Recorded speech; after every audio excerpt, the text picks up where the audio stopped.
Harley Davidson 1200 Custom Sportster. Full dresser Harley Davidson Custom. Yamaha Virago 250 Cruiser. The KLR, it's a 650 Kawasaki KLR. It's great in the dirt.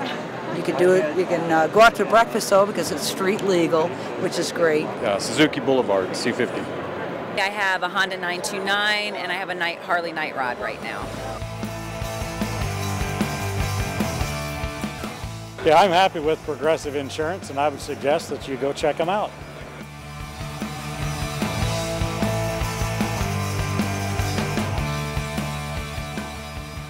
I've had Progressive Insurance for about 6 years now, and I would definitely recommend them to all of my friends because they've been really good to me.